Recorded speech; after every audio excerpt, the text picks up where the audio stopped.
What's up, Internet? Pete here to give you a quick update on the Persona 5 Royal Game Club. As you may have noticed, we missed our deadline for episode 2, and to be transparent with you, that's really on me. If you're not a member of our Discord, you may not be aware that I've had some stuff going on in my personal life that unfortunately has just derailed the production of the game club. But thankfully, Persona 5's #1 hype man and one of our Patreon producers, Mr. Zaid, has offered to step up and help handle the production side of things and get the show back on track. I can't promise there won't be a single delay for the remainder of the club, but what I can say is we will do our absolute best to stay on our month-to-month schedule from here on out. As always, thank you all for your support, your patience, and I hope you enjoy the show.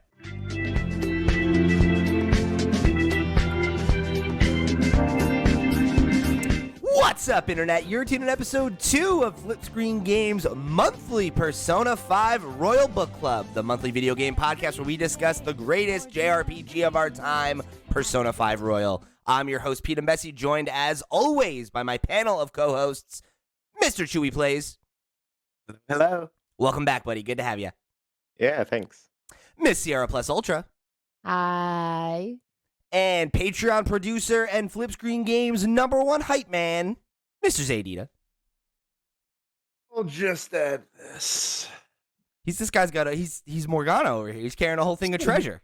Gotta open it. Well, here, hold on. If we're going into the palace, let me put my mask on, everybody. Okay? I got my lockpicks. Oh, I see how Zaid has memorabilia, but when did you get that, Pete? I was Ryuji for Halloween a couple of years ago, so I've been. I was gonna say, are you sure I didn't buy that for you? All right, I'll start. Everything. But yeah, no, this came in between recordings, and I wanted to showcase it because it's like the coolest thing I have, and yeah, it's really, really nice, and it's like a big treasure box, and it's fitting for the game, and gave me a good chance to flex my voice acting. What's inside? Have you broken it open? Oh, of course. There is, of course. This is a character we might have met. I'm not 100% sure, but we got the Goro Akechi bag, Pete's favorite. Yeah, favorite. Obviously. That's how I describe him. We got tarot cards. Oh, We got tarot cards. All kinds of good So stuff. if you guys ever wanted to play solitaire with me, we're good. And then I think this is an art book, but I haven't opened it yet. But like, look at the inside. It's like the background. Oh, I do like that. Wow. That's cool. It's very nice. I love that. So wait, But yeah, real quick before you pop that open, Sierra, I heard you pop off of the mask. You trying to get one of these? Is that what I was hearing? I would like one if you can plug your source. Oh I yeah, don't know. I'll send you all. I'm saying by the end of the last episode, we should all get a mask. You know, Yeah, do the yeah, last yeah. episode entirely in we're masks. gonna have to. We're gonna have to. Yeah. Mm-hmm. Got to give people an incentive to come watch over here on YouTube. But anyway, if you're just joining us for the first time, if you didn't catch the first episode, welcome to our monthly book club where the crew gets together every month and plays another chapter of Persona 5 Royal. On this month's show, we are going to be talking all about the Palace #2 with Mr. Madarame. We have all now exposed him for the scum that he is, and we are ready to talk about how our next couple months in the world of Persona 5 have gone. So I want to just kick things off, I guess, with some general impressions, and I'd like to start off by hearing from the first time players, right? So if this is your first time, if you don't remember what everybody's status was, unfortunately, Steve was unable to join us for today. He's been dealing with some ongoing health stuff, so he's a little behind on the game, but he should be back for month #3. So make sure you wish him well. But for the four of us, both Zaid and I are playing the game for second or third playthrough here. Both Sierra and Chuy are playing it for the first time. So I want to start off by asking, and we'll start with Chuy because I know he talked about this a lot in our group chat. How did y'all find coming back to the game in this kind of like chunk, format, right? Because we had a specific end date for each section, right? So I think depending on when you started, some of us finished early and then we're waiting for everybody else. Some of us, like I only finished a couple days ago. So how did you find jumping back into the game after some time off? Yeah, for me, it's the kind of RPG that I think like once you get going, like you can turn it on and play a little bit here and there, but I think that initial entrance, like I need hours. I need several hours to just like regain my bearings, get back into it and everything. And so what happened with me is like over winter, we went and visited family.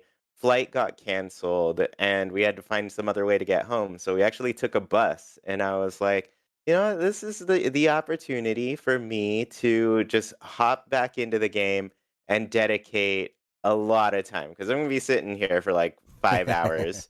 Might as well use that to play Persona 5.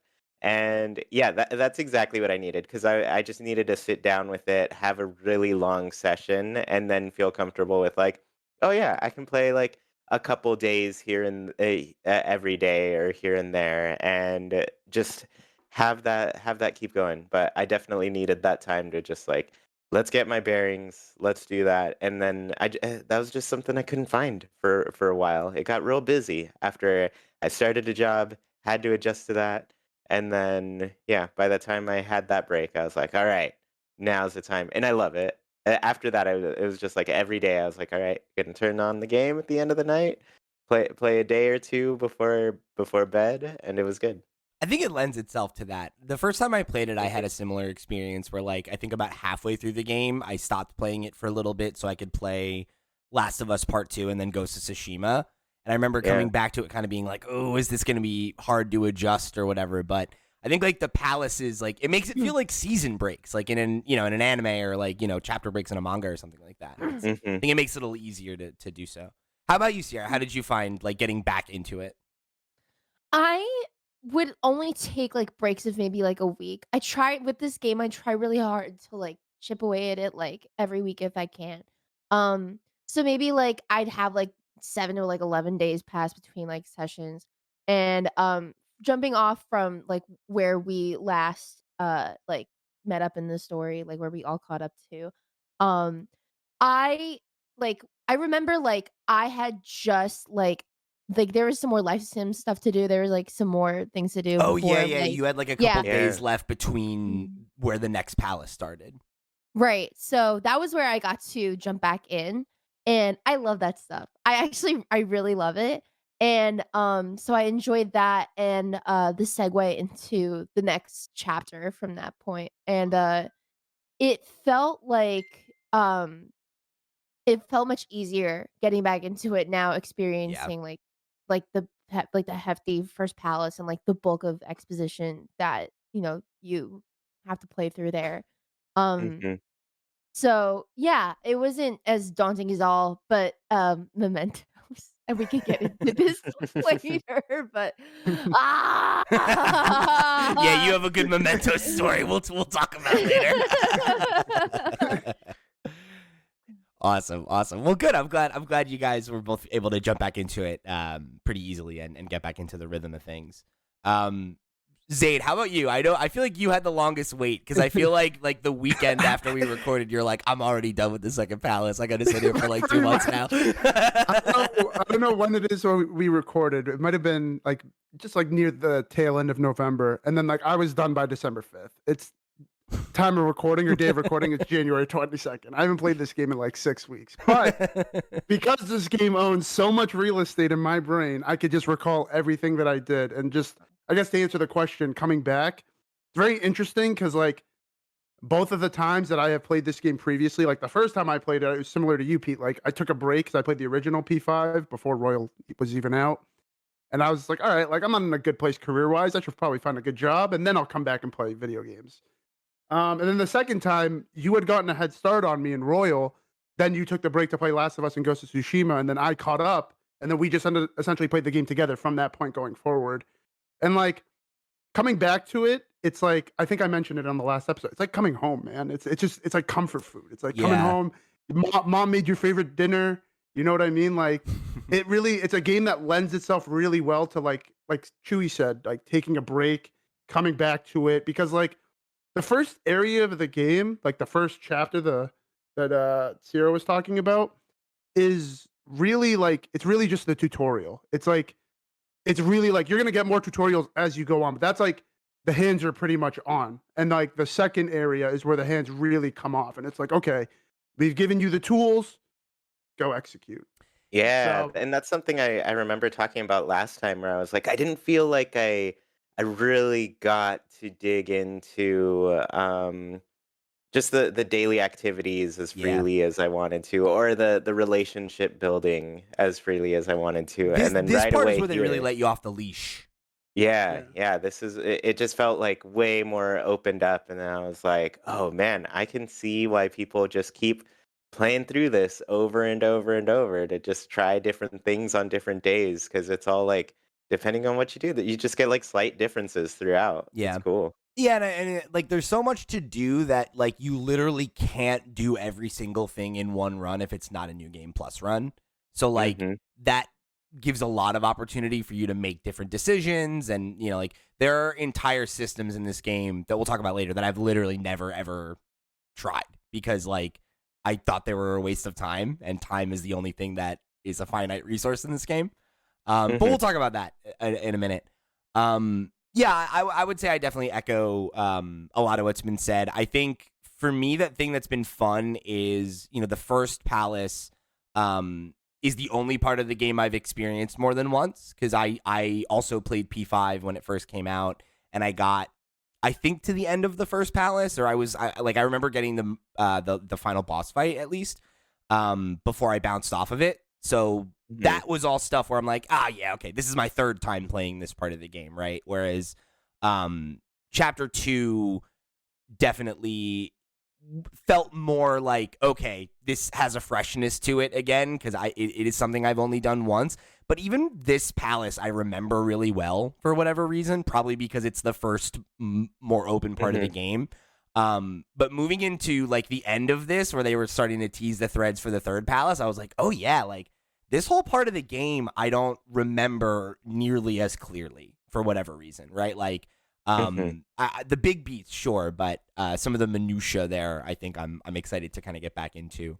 And I've already had a couple small moments like that where I'm like, oh right, yeah, like I forgot about this area or I forgot about this interaction or whatever. So I'm excited to be getting to a point where it does still feel familiar in that comfort foody way, like you said, Zaid, but it's been enough time where it feels like there's a novelty to it again, which I am excited about. Particularly for that. There's like we're getting into like the middle of the game, which is like the longest stretch, like Yeah, the yeah, meat. Yeah. yeah, like And it's palaces like like 3 to what Mhm. 6 are like yeah, that's like really yeah, like the meat of the game. yeah, and it's interesting because like the first chapter, the first part of Persona 5 Royal, like gameplay wise is a little hands-on, little, hand-holdy, but I will say just in terms of like setting the tone, establishing the characters, establishing the world really, it's kind of it's a banger. Like it is like one of the coolest ways. Like how do you fall in love with a character like Ryuji whose first name, like when you see him, is Vulgar Boy? How do you make that guy appealing? You give him someone that's like scum of the earth, like significantly worse than whatever he could be, and just overcoming that challenge. Like it starts off with a bang. So it's like, how do you go from there? Because like we've talked about this, Pete. Like I don't know, 2-3 years ago now. Like you asked me, I was like, "What's your favorite boss fight?" I'm like, "It's probably the first one because it's just like it just starts off with such a bang. It's like watching because I know you're a fan of My Hero Academia. It's like watching All Might hit a Detroit Smash for the first time, and it's like, whoa, like the waves just overtake you. You know what I mean?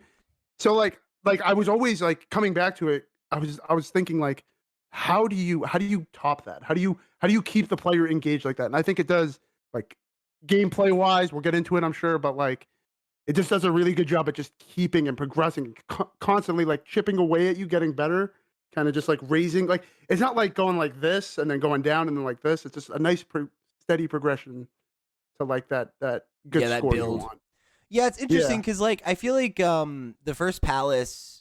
I think I agree with you that he's one of the most memorable villains in the game. But I feel like that opening act has so much to accomplish, right? Because like yeah, when you compare the first, not even just the first palace, I guess, but like the first couple months of the game compared to this chunk, they introduced 3 characters, right, to the crew, as well as the concept of palaces, as well as all of the base gameplay stuff. It's like Saw that stuff. that chapter has so much heavy lifting to do that I feel like it makes sense that they put, one of their strongest villains up front, because I feel like that's that's like almost like the pilot that grabs you, right? Like this is like us And then- like selling you on what the tone and style of Persona is, Yeah, and I can't stress how difficult that is with this game to really nail down those concepts and make them as clear. Because I was trying to describe what was going on to Jackie, and I was just like,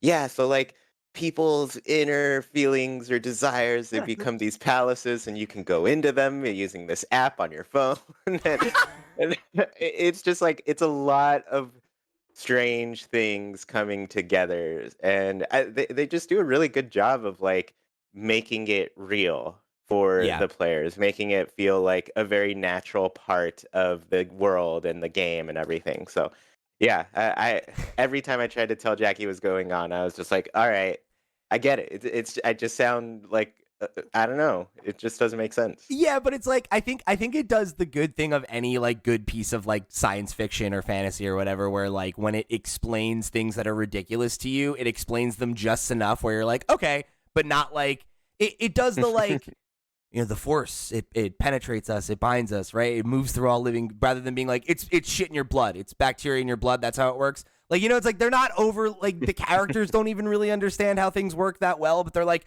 we understand it enough to take advantage of it and do the thing we're trying to do. So like, we'll talk more about the lore later, right? I appreciate the way that it does that in everything though, too, right? It's not just the lore, it's not just it's like everything is drip fed to you in a way where there's so much in this game that they don't want to overwhelm you. And I really think it's one of the best examples of like, this is a mammoth-sized Herculean task of a game, and it never feels that way because it presents things in such bite-sized chunks, and it makes it easy to take it day by day. Yeah, thinking about that, like I definitely really focused on my days that I did have off, trying out as many of those activities that you like kind of hear mentioned and that sort of thing. Like it took me nearly to the end of this section to finally try out like a part-time job, for example. And that was the like, thing I was gonna say. I never did a part-time job because I was like, I don't need money. I'm a phantom thief, baby. I was like, there's You started off with money at the beginning of the game, right? Didn't they give you like 100,000 yen or something? Yeah, if you go open, yeah, but if you haven't done this, Sierra, there's a package in your room that you can open and they'll give you cash. Have you cleaned your room? Because there's stuff there. On the bookshelf, like near the TV. The bookshelf, right at the top of the stairs, in front of your TV. Bottom rack. But left side of your room. Talk to that thing. You will get money. There's also it's a lot. There's also a couple other things you can do. The way that I always go about it is, obviously you make money when you're like in palaces or in mementos, just like winning fights. In mementos, when you meet that kid Jose, there's like buffs that you can buy where more money will drop while you're in mementos. That's another thing you can do. There's also the sooty clothes that you find. You can either go and wash those and then sell them to the dude at the airsoft store. But actually in, what is it? Not Harajuku. What's the other? The new city that I haven't played because that's where we stopped. Well, Ichijoji. Yeah. I did one thing in there. I went to like the information counter and I just read everything. I was like, "Oh, this sounds so cool. Let me." I definitely went a couple days past that. Oh, you guys! I'm ready to play again. Well, Chuy, the good news is, and we'll get to this later, I may have wiped all of my progress to that. No. Oh no. I don't know. No. I don't know. We're gonna find out today. We're gonna find out. Oh no. Oh no. After this. Cloud saves? Hope so. Steam Cloud potentially, maybe. Oh. I hope so. I don't know. We'll see. But in Kichioti, there's a place where you can go and sell the city clothes at a premium too. So that's like another quick way you can make money. So keep those in mind. But yeah, I've never done the part-time job thing. I'm like, I don't got time to go work at It's good for if you want to like get the star stats, like your stats. If you want to get it to 5 really quick, like you can raise your social skills with them too. Charm, Interesting. right? oh yeah, well, charm, kindness. Like the flower shop is kindness. I think the 7-Eleven knockoff is I mean, charm. I was mostly intrigued because there's that guy sitting on the corner just like spouting his like political stuff, and I was Yep. just like, oh, okay, let's see what this guy's all about. I don't know, maybe he's something that's interesting in here.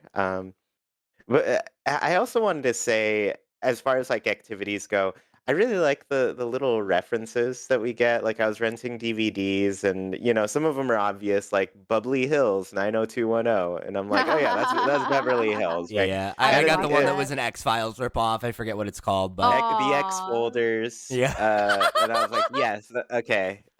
The guy McVer, like MacGyver, they just like rearranged something. The one that had me for a little bit, I was like, what is Wraith? And then I read the description and I was like, oh, it's Ghost. I get it. Ah. It's just Ghost. But yeah, I really like the little references for other things. I think the movie theater has that going on too. What was the Dark Knight reference that they had? It's the one. I mean, you can probably watch it another way, but Ryuji invites you to go to it, and it's like, oh, it's an action movie, and it's like literally just a Dark Knight spoof, and it's like a Batman character and a Joker character, going back and Uh-huh. forth. Yeah, I like those. They have too many good ones. But yeah, I like those little things in the game where it's just like, here is this world that's meant to feel like, you're living in Japan, living in just like a real place, and here's just these like small little references to our world that makes it a bit more grounded, and you're like, oh yeah, yeah, that's something that we'd totally watch here. They do that a lot with like their own properties too. So like obviously Sega publishes Atlas Mhm. games. They also publish Ryuga Kotoku stuff. So like in Persona 5 Strikers, this isn't really a spoiler, but like one of the characters will say, "Oh, Like a Dragon is playing in theaters," and the latest Yakuza game is That's Yakuza cool. Like a Dragon.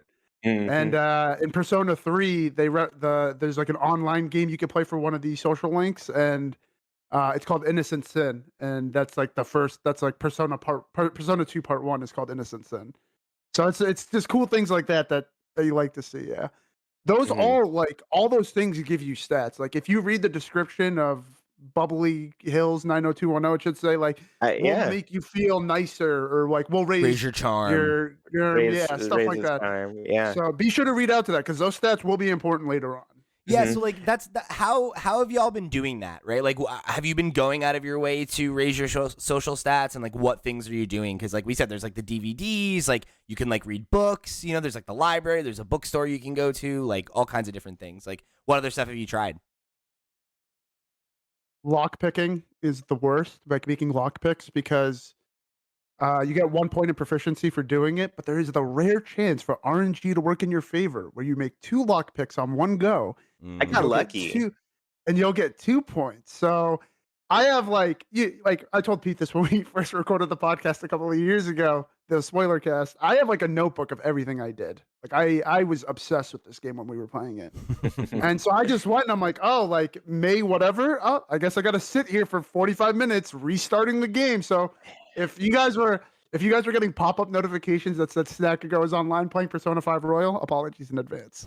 I'm tempted to keep like a notebook of that too, just because like I'm trying my best to like track the little hints the game gives you of like here's when it's Yeah. most effective to do this and that sort of thing. Because I've definitely Yeah. noticed that. It I got does real that in lucky with like the lockpick. it does that in such small ways too. Like I remember there's the one where it's Yeah. like, oh, like when someone texts you, if you respond right away, it has like a better impact rather than if you like Uh-huh. let them like leave them on red, and it's just like, and they only tell you that the one time, right? It's one pop up, and it's like, I hope you read that Mhm. carefully. Yeah, so now I'm like, "Ooh, I better not read my IM first thing when it gives me some Right. free to or my." Yeah, and I'm just like, "Oh, okay, so I should run around and do some things before I open my phone up and respond because yeah, I spend so long just figuring out like what do I want to do? What's gonna maximize my stuff? It's very min max of me, which typically happens with every Yeah. RPG. This is one of the games where I do think it's worth it because like you know, I think when it comes to like most games, my my attitude is like, oh, you should go in fresh, right? Like just go in and just play the game the way you would normally, and then if you want to do like a min-maxi run, you think about that for like a second run or like a new game plus or whatever. Yeah, I'm trying to balance it for sure because I'm definitely like I wanna see a lot of the stuff Right. that's going on. That's why I went out of my way to do the part-time job because trust me, a lot of things pulled me away from it, especially like doing the relationship stuff. And then I learned like, oh, if I have certain types of persona equipped, that does more to the relationship with the person. I think it's like Chariot for Ryuji, right? Like when you Yeah. hang out with Yeah. him, your stats will grow more. And so now I'm just like, oh, here Yeah, here we because go. like Now I every know how to get the most out of this interaction. because like every confidant has, you know, that's On's the lover persona, he's the chariot persona. Yeah, they're aligned with like they're all based on the tarot cards, so they're Right. all aligned with a Yeah. specific tarot card, which aligns with a specific worldview. Blah blah blah. So blah, then like blah. having none of yeah, them, having none of them those are in your- accurate though. Like none of them are really accurate. Like, what is a hierophant? Does anyone know what that is? Because I don't know. I what tell it you what, is. I don't. I bet it means something. Googling. We'll have to look that one up for next time. I'll get Uh, some vocab. You got something, Sierra? I'm trying to find like a quick explanation, like what it mean. Oh, stands for tradition and convention. That Okay. makes sense then. It can 'cause represent that's- marriage in an arranged setup. It also means a teacher. Okay, well that person. definitely doesn't describe Sojiro. The last one you That's said though, definitely- it can be a teacher. Is that what you said? Because like he's a teacher. Yeah, a teacher or a counselor who will help in He's like Yeah. a learning mentor. or He's a more of a, It- more it of a kind of mentor. He's a is. mentor. Yeah, I think that makes Yeah, sense. but the that's- one before that is marriage, and it's like he ain't about that. it No, can, but- it can represent marriage. Like tarot cards can have like you can mold them contextually, like when Yeah. you pull But I multiple mean- to whatever. And like, yeah, I But know it- there's like it's different. I don't know that much about tarot, but like I know it's different. Like if it's rising versus if it's not, like cards can mean different things and whatever. I mean, this makes me think of like kind of the slow reveals we're getting for each character too. Because I mean, right now I have some assumption for Sojiro about just like what was this past relationship that he's kind of like hung up on. You know, I don't know This about person that. he's always on the The- phone with. Yeah, who's he on the phone with? And there's all these mysteries, like the ones that kind of keep me going. The questions I have are like, what is this whole thing with like Igor? Like, why are we going through some what's the word I'm looking for? Rehabilitation. Yeah, what's this rehabilitation all about? Are other people doing this? I don't know. And then Morgana, I'm like, who are you this whole time? There's just like little mysteries where I'm just like, oh yeah, I like going through and learning more about these characters and stuff. And then every time, oh, the other thing I really like is every time you kind of like build a new connection. I did. I called the maid service because why not? And then I found out I did that too because like I was like, this seems stupid and immature. Like I'm gonna go home, and then I get a phone call from what's his name, and he's like, "Hey, remember we were gonna do that thing?" I'm like, "This is a fucking story beat, isn't it?" Yep. So, yeah, you I'm have like, that I'm moment where going you're back out. I guess you assholes couldn't not be horny, so here we go. as soon as it's so funny because I remember the first time I got there, the first time I played that game, I was like, wow, we're really going here, huh? Like, this is what's about to happen. Yeah. And when we got there again, I was like, oh, I forgot this happens this early. And I was like, oh my God, I can't wait to see everybody's Wait, so reaction everyone to this. called the maid service. This isn't spoilers for you, Chewy. If we talk about this. No, yeah. We No, called it. it's I part of called it. it. Yeah, Yeah, I don't think you Uh-huh. can Part of the- skip it. Oh, right. yeah. The fucking teacher? Oh Yes. my Sierra, I'm God. just I'm just gonna tell you right now, it gets worse. It gets worse before it gets Oh, no. better. Guys, you I guys was telling think- That's the I was right telling face. Jackie about this part, and I was just like, Jackie, let me tell you, because It's I was like- "Look, I just witnessed the most unprofessional thing. Jeremiah heard me scream and he was like, "What's wrong?" It's not good. That is very bad. But yeah, I'll tell It's you what. it's I'll gonna tell you get what, worse before Sierra. it gets better. So I guess you don't have to engage with it anymore if you don't want to. But if you raise your guts enough, and then you have to make a phone call on there's like you can use the payphone at LeBlanc, and there's a whole thread that you can chase with that. and a So the whole things I like with these confidant and though, everything. yeah, with every confidant, that's when you kind of get that like time skip thing where you go back to your interrogation scene, and then it's all really connected with like how are you doing this? Like, oh, you're getting somebody is helping you Yeah. with this part of your missions, your quests, that kind of thing. But then also, like, I like that it raises your abilities when doing like the persona fusion Yep. and that sort of thing. Because that's something like I personally really like to play with, just like the fusion stuff and making stronger monsters and being like, oh, sweet, I can have like all of these really cool abilities on this one person. So I've like decked out a Jack Frost for myself. I'm like, let me get all of these different things. And yeah, so I like that. I like that everything was just like so well connected at any point. And I know, I think we're gonna get to this, but like even the characters and stuff, while I'm playing this, like I don't know who's new in this game, just because it feels like it fits so well into the story. You know what I mean? Um, What do you mean like who's um, new? You mean like, like as a new character gets added to the crew? yeah, as a new character, like I don't know the Uh, differences between Persona 5 and Persona 5 Royal.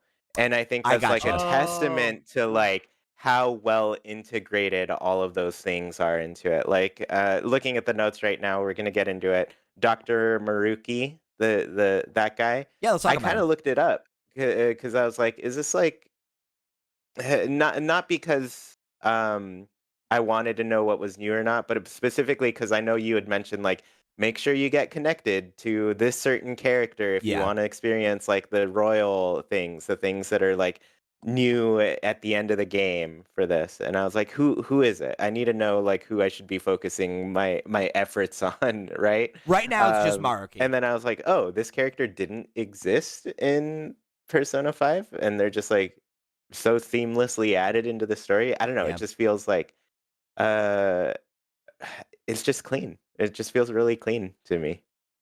Yeah. Simple and clean, as they say. Yeah. Yeah, I think Royal does a really good job. Like I it's so good that I don't think anyone should ever play vanilla ever. You know, like it's such a definitively better version. For a lot of reasons too. There's like little systems in it, like something I didn't The game looks realize. prettier. Yeah, that's true too. But something I didn't realize is like you can't give gifts to people that you're not able to romance in the original version of the game. Like little things like that, where it's just like there's so much content that's different or delivered differently or whatever, and in ways that are definitely for the lesser, I think. And I just wanted to say that the game is a bit campy in terms of like it's a bit on the nose. Like you can hook up with your teacher. Like we said, it's going to get a little bit. It's going to be a little Yeah, bit hornier and a little bit weirder. And I'll tell you But I what, will I'll warn say you, that's not the only adult you can have an inappropriate relationship with. So it lends itself really well to the yep, that's the world right that face, Persona Sierra. 5. That's the right. It lends itself really well to the world that Persona 5 like is, because like the first time you like get to go in, like you start playing the game, you're in like a shitty looking train station. Like the train station looks gross. Like it looks good, obviously, but it's like there's like dust everywhere. Like you walk into your room, you see the dust particles and stuff like that. Like it feels kind of gray, gross, Dingy. and like you know what I mean? And it's like if you look at the way that Igor tells your character to do it, he's just like, you got to make relationships with people out of a necessity. Where that leads to that's up to you as a player. But like in terms of like where it just fits tonally, it fits really well with the tone in the story that they're trying to tell of rebellion and stuff like that. So I just Yeah. wanted to point that out. I appreciate like what Chuy said, how I think the thing that the game does so well is I think a lot of games that mix genres, you can often end up in a situation where it feels like it's like two different games like shoved together, right? And it's like, oh, this is the part where you're doing battles, and this is the part where you're doing social stuff, you know? Even in a series that I like Fire Emblem, I feel like it doesn't, like Three Houses doesn't connect the dots between those two things as well as Persona, right? Because like what I love about P5 is that every action you take influences every other system for the most part, right? Like the work that you do in the palaces or in mementos gives you resources that you need in the overworld, right? Like money.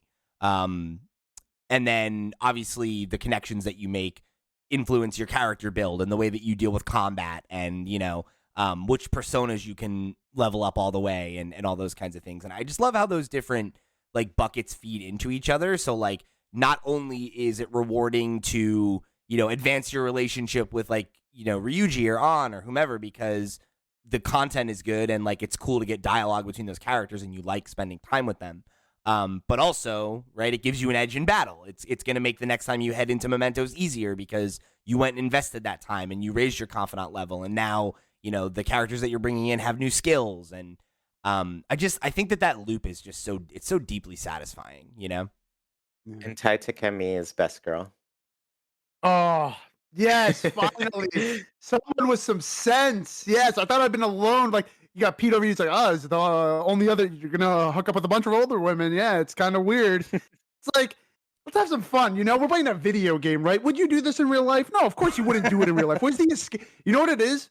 I was watching Lord of the Rings recently, and the people that hate on like the weird kind of on the nose horny stuff are like, you'd be the Hobbit in the Lord of the Rings. You'd be the farmer smoking your weed, hanging out, complaining about everything else in the world. But then you got, I want to be the wizard. I want to be Gandalf. I want to go be different. You know what I mean? Like, yeah. Whatever you got to tell yourself, man. Whatever you got to tell yourself. All right, look. The music you in anime that, fans will put up with the horniest shit. It's like it's for the plot. It's for the plot. It's for the plot. Listen, no, I mean, I won't go that far. I won't No, go go ahead, that far. Sia.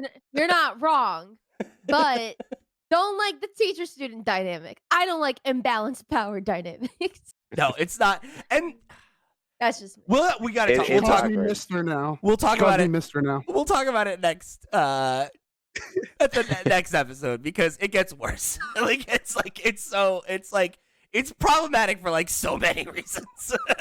But What I mean, we're like what, almost 40 minutes into this. we're We haven't jumping all really over the talked place. about- Yeah, where do you want to go? Yeah, I was gonna say we should definitely talk about the one new big edition, including the royal editions as well.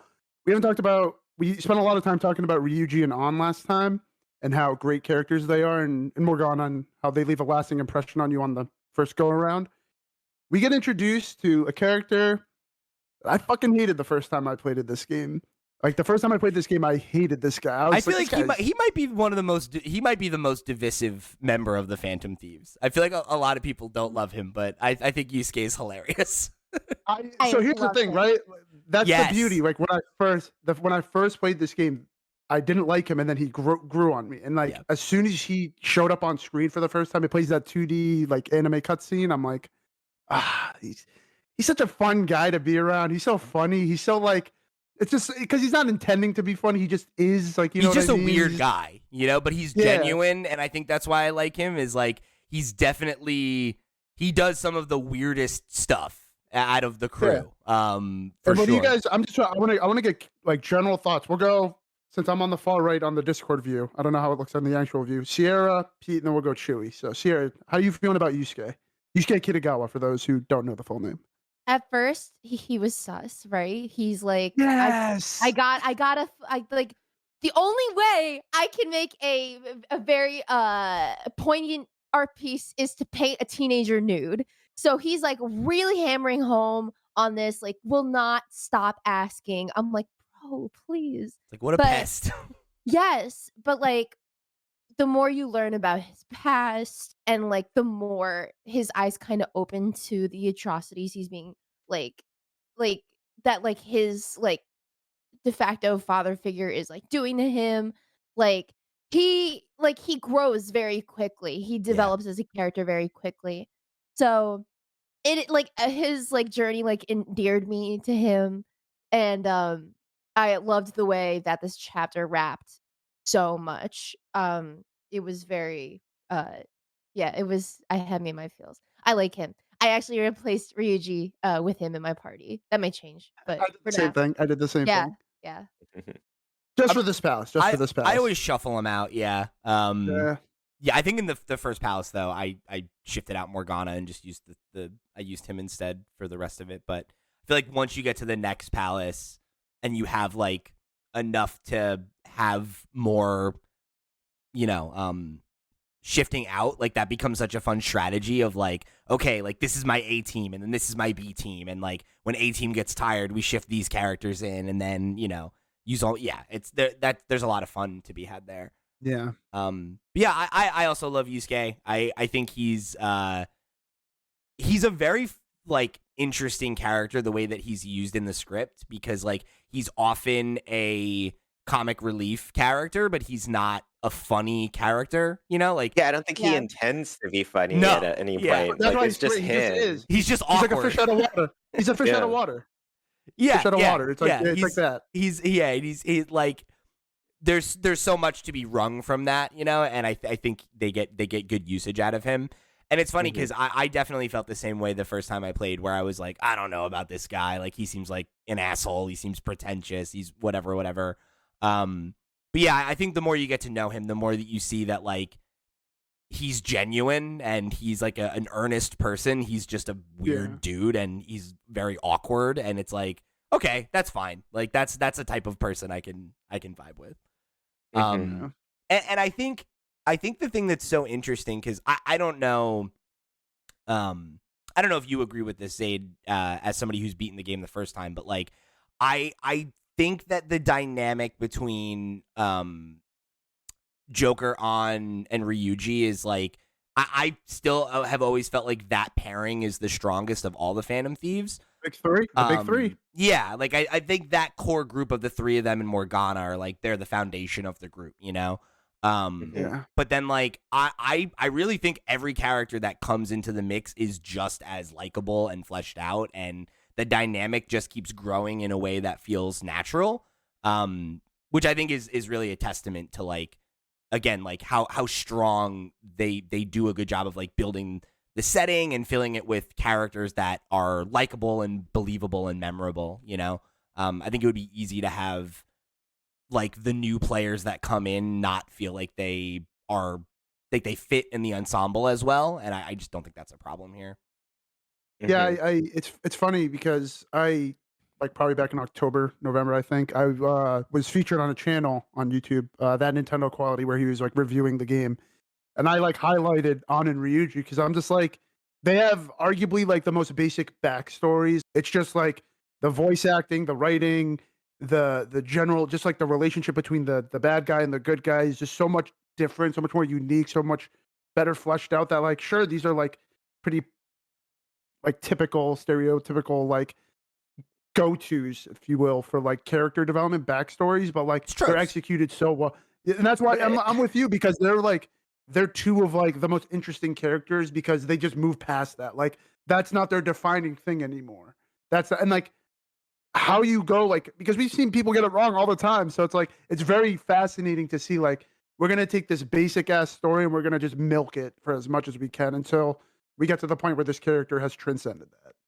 I think that like speaks to like something that's kind of true in a lot of and I say this as like a extremely casual viewer of anime, right? But like I think that's the mark of a good one, right? And not unique to anime, but like a lot of genre fiction, right? Like relies on tropes and relies on like character archetypes that you are familiar with, and then it's like, what do you do with those things, right? Like how do you take those characters and elevate them? And I think Persona does a really good job of that. And I think a big part of it is how much time you spend with them that isn't related to just the plot, right? Like I think where the strength is too, though, is like there's such a subtlety to the way they capture the culture in Japan, with like on specifically like her being half Japanese, and the way that is kind of her setting as an outsider, but also like the emphasis on beauty being there is like very white emphasized too. So that aspect to it is like, yeah, she's got that model gig going on and that sort of thing. So like there's a subtlety that like really captures like the attitudes in the area, and kind of just like it in a way that like that doesn't happen in a lot of things. Like a lot of that stuff isn't taken into account when building a character, and I always appreciate that, because it's like, there's a real lack of representation in a lot of different games and media in general when we take it in, and just like being able to see that perspective and see how your skin color plays into it or how your background plays into it and builds your character in that world. It's a really cool thing that they're doing there. Yeah, absolutely. And I think I love how it does a good job of like exploring themes like that are not part of the main story. Right? Like that's not what the story is about, but it obviously informs Ann's character and the way that, you know, NPCs treat her, the way that like your relationship with her develops. And yeah, and I think it comes to like little things too, right? Like they do a good job of giving you insight into like things about a character that you might not necessarily know, right? Like you like know like what like I know what Ryuji and An's favorite foods are, right? Like I know what kind of Mhm. movies they watch. Like, and I think those are things that go a long way to humanize a character that um could otherwise feel thin, right? Like to be like, oh yeah, like Ryuji's like the rough around the edges, heart of gold, best friend archetype, right? It's like, okay, cool, but and what? Right? Like, and then Exactly. what are we gonna do to deepen your connection to that character and make you feel you know, like there's somebody that you know, Yeah.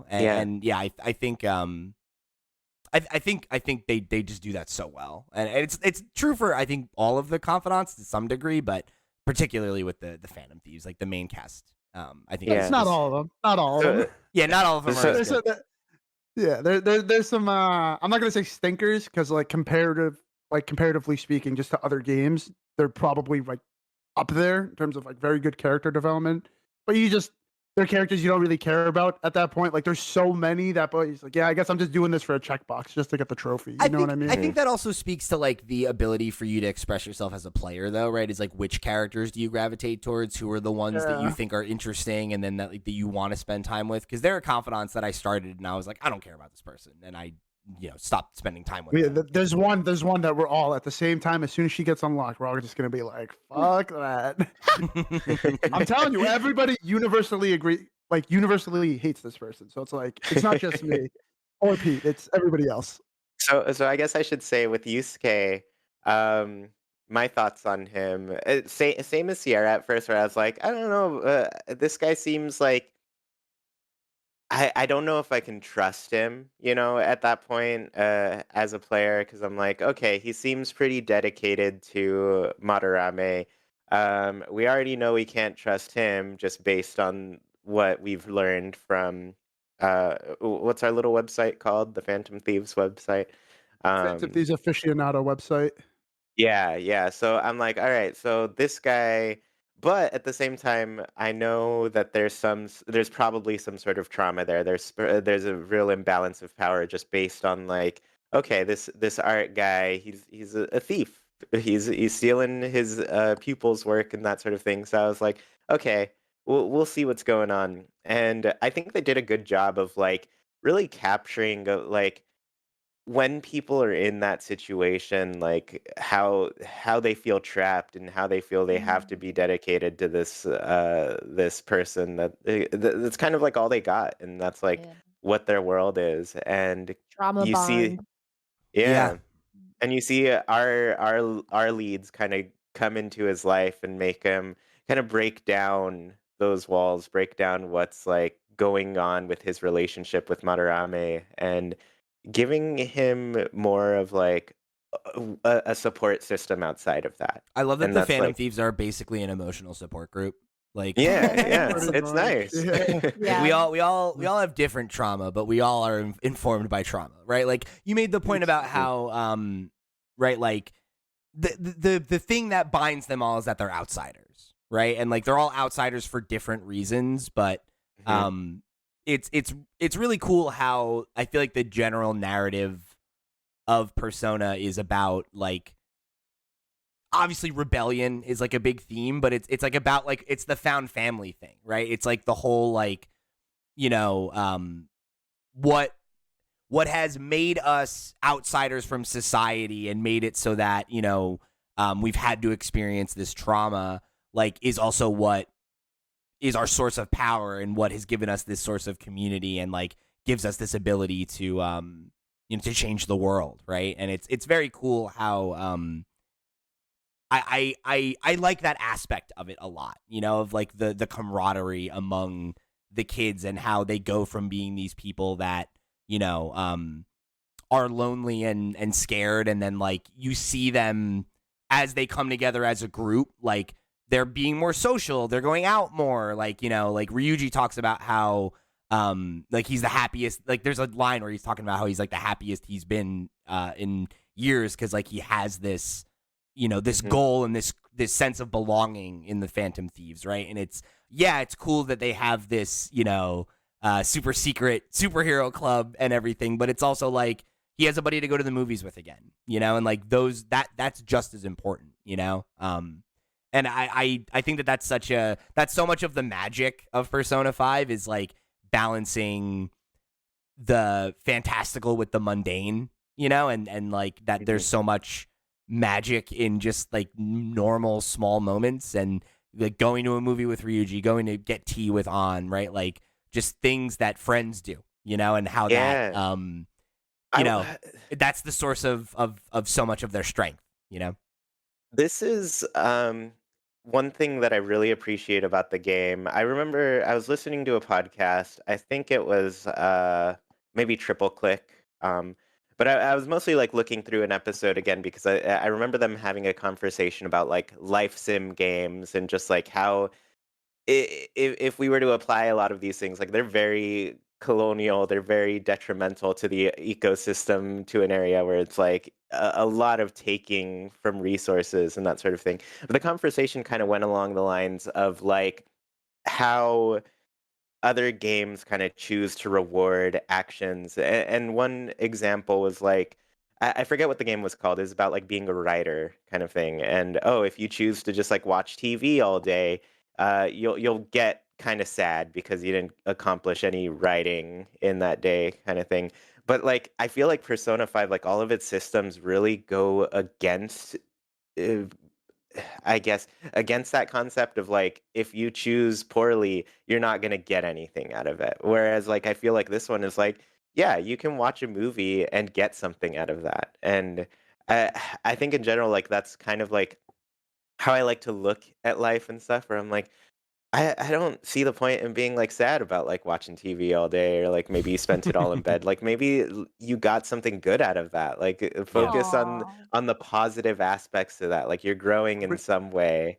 Real And glass half full kind of guy. I like it. That yeah, is a really good call out. yeah, Yeah. I just like this game because it's like sure you go and make lock picks and stuff and you can get lucky and get an extra one, but like you still get a lock pick that could help you out in a dungeon. Like if you don't have one, there's a treasure chest you missed, and are Yeah. you gonna add another day to Go back and get completing that the one treasure palace and chest. get yeah, exactly. So like even that little preparation, maybe it doesn't give you as many proficiency points as you would like, but like you still get one. Like you still get one, you still get a lockpick. So I think there's just like little rewards to every little action that feels like I want people to take that away from the game as they play, where it's like, yeah, man, like just go enjoy a show. Like it makes you feel good. Like don't put so much pressure on constant productivity. Like Take your time. that's Take your definitely time. yeah, take your time. That is like a cultural an American culture thing. I think that's also like a very Japanese culture thing. I Yes. think their work-life balance is probably far worse than ours is, and ours is pretty bad. Um, so 60 I don't hours a know. week. Allow yourself to have a Terrible. life Yeah. outside of work and productivity. Like not everything. I told Jackie the other day. I was like, listen, I have no problem if nothing gets done. The world is not going to get it. It's not going to end. Like it's a lie that the capitalists are telling us that Yeah. if you don't get things done, it's over. Like we're finished. And I'm like, no, that's not the world I want to live in. So No. so yeah, I appreciate that aspect of the game where it's just like every little thing. Every action, It has a gives you some ripple. little reward. Yeah, absolutely. Which also like it really encourages exploration. Hmm. But yeah, like it it touches on a theme that I really like too. I think probably one of the best like popular examples I can draw a line to that like I think most people listening will probably be at least casually familiar with is it's something in Stranger Things too. It's like it's this concept of like the power of childhood, right? And it's like in the world of Persona, right? Like the villains are all these corrupt adults in a position of power who are leveraging that power to take advantage of mostly young people, right? But like to exploit people for power. And what's the whole like power of childhood thing is this idea that like the reason that you have so many stories where children are the actors. It is like another example, right? Where it's like the adults can't perceive the problem because they are adults and they've been ruined by society and they're cynical and they're unable to see, the world. And they're ignoring their childhood trauma. Yeah. Because right. we get the, yeah. Sure. They've blocked it out. And as a result of that, they're unable to see the problems for what they are, right? Like they can't take problems at face value. They see the mental shutdowns happening and like the explanations that adults come up with are nowhere near to what the reality is, right? And it's these effectively children, right? They're teenagers, but they're children. And their ability to like be outsiders and see the world differently is what makes them able to actually do this, right? And then you have all these like totems of childhood, right? That like they use as like pillars of strength or as weapons, right? Like it's like the guns that they use are toys, right? The blades that they use are toys, right? And it's through the power of belief and cognition that they can use them as actual weapons, right? And it's like you want to draw a line to that in another piece, right? It's like in the first season of Stranger Things, right? Like one of the big weapons that gets used is a slingshot, right? And it's like that's not a thing that actually has power, but in the viewpoint of a child, right? Like it is an item that can have power, that can have that ability to change the world, right? And it's I like that as a theme, and I think Persona does it in a way that's like very clever and very subtle. Yeah. Rocks hurt though. Slingshots can do some damage. Yeah. Yeah. I was gonna say. Well, Maybe every Zelda game has one. There's got to be a reason for that. I just wanted to say on like one thing that I think is fascinating is like I've become very conscious of just like like when you're watching something, like how much a antagonist protagonist convinces you. And kind of similar to what I said about Yusuke, like after the banger that was Kamoshida, I mean, like, sure, he is a piece of shit, but like Brody like went off on a high. Like that was just such a thrilling encounter. The whole thing, the stakes were there. How do you top that? And I remember playing again for the first time, and I'm like, yeah, Madarame's like really good, but he's not Kamoshida. And playing it this time, I was just floored at how maybe I was skipping some of the lines or something last time, but dude, when he says it's a hoax, it was all an act. When he was talking about like how he was like, like he was playing himself off as someone who was impoverished, like he was poor and he gave everything he had, and he had this pure love of art. And like that really stayed with me. Like, I don't know, maybe it's the line delivery, maybe it's just like watching it again, hearing the nah, nah, nah, nah, like in the background, the small little that little stings. motif is really good, yeah. And it's just like, I don't know, man. The guy, like, he really, really did a good job, like, just like putting, like making me hate him. I think that's the point of these characters, I right? think Like the reveal where I think what I like about Madarame is the base level of your understanding of why he's a bad dude is bad enough, right? Like him being this person who lies and projects this image of, like you said, right, of being this like, honorable, impoverished artist who's above, worldly possessions and all that material stuff. things and stuff like that, yeah. And then in secret, he's, living this lavish lifestyle and taking advantage of kids and, leading them to kill themselves. Like any of that would have been bad enough. But then once you get to the point where the revelation of like Yusuke's personal connection to his misdeeds, it's like, I think it brings it to a whole nother level where you're like, dude, this guy is a fucking monster. Like it's like, who does that? Like dude? he built an entire career off of like letting a person die and then claiming their work and then like indoctrinating their son to be his next cash cow is just like, and erasing their memory too, like even altering the painting where it's Yeah. like, Yusuke was originally in that as a little That was a baby. crazy reveal. yeah, he like destroys the original version of the painting effectively, right? Like it's like, Hmm. yeah, on every level. The more you learn, the more you're just like, dude, this is I think like bad Scourge of the dude. Earth. in was the that, Sierra? game that's gonna Oh no, I called them the Scourge of the Earth. yes. as the FLP's bosses are wont to be. I was just gonna say, like, it's in a game that's gonna last, hundreds of hours. Like, it's gotta keep you engaged and interesting. And like, not to say that it does get kind of stale from time to time, but like, there are points where like, if you're fighting the same guy over and over, it's gonna be like, all right, like, come on. And like, that little distinction of why he's a piece of shit compared to the first guy and all the other guys is like, that's what separates each one. It's like, you have the power, you're abusing it. Your reason for abusing it is just like, that's where like that's what I want to know. And I think each one for the most part has an interesting backstory as to how they became this piece of, because like for me, as much as I love the Phantom Thieves, I think the Phantom Thieves are some of the best characters in video games. Like you gotta hold your hands up and just like these antagonists, they put the Phantom Thieves to work. You know what I mean? Yeah, and that is something that they do a good job go of ahead. creating meaningful foils for them, I think. Yeah. Because that's the Yeah. thing, right? Is like so many of the characters, like how you learn about them and their trauma and like why they become a phantom thief is like a mirror of whatever enemy you're dealing with on some level, right? And if the bad guy wasn't good, right? You would go into the final encounter of that palace and it just wouldn't feel the same. Like we wouldn't be speaking as highly about it as we are. So yeah, there's a real sense of satisfaction for sure. yeah.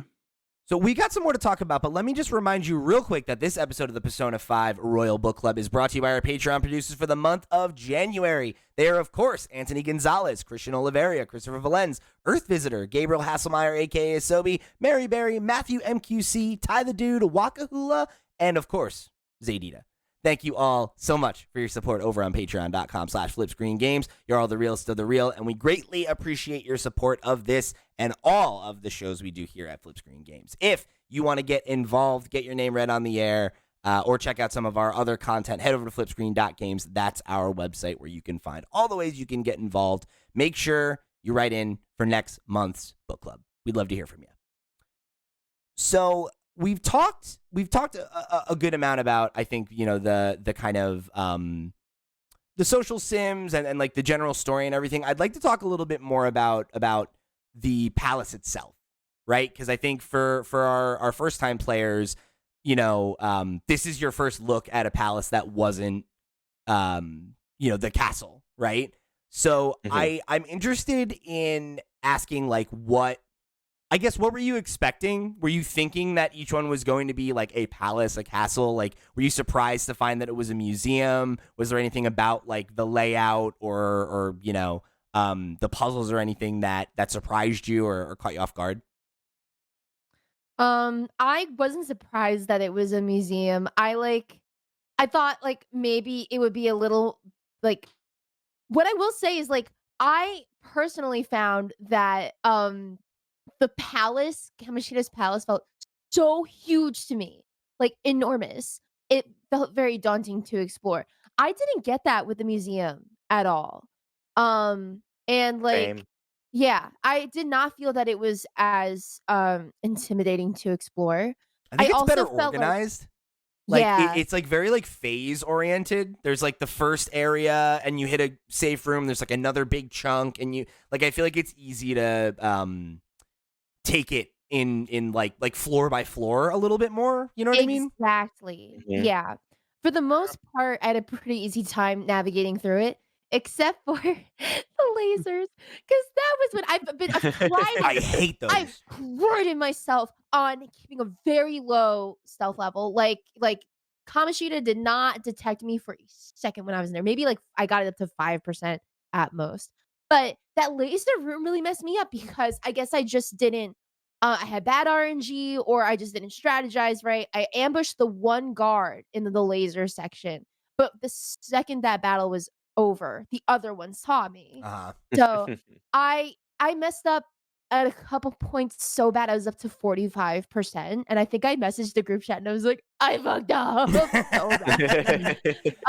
I'm so But the fucking impatient yeah. when it comes to those lasers. I definitely got myself up to like I was in the red where it was like, oh, like the battles Oh are my harder because god! I got frustrated because I went the Right. wrong way and then doubled back and I bumped into the lasers like 2 times each going through and I was like, son of a bitch, like this is just so much more difficult now just because I didn't take my time. It's the whole Right. that's the thing the No. game tells you to do and I just couldn't slow down. The lasers feel like a misdirect because it's like, oh, I need to like navigate this maze. But what you really just needed to do, and this is at least what my research told me after my like 45 minutes of trying to figure this out.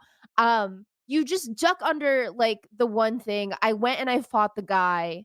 You couldn't shut them off, but that opened up like another area that you could Yeah. walk around after fighting the really strong shadow. So Mhm. that stunk.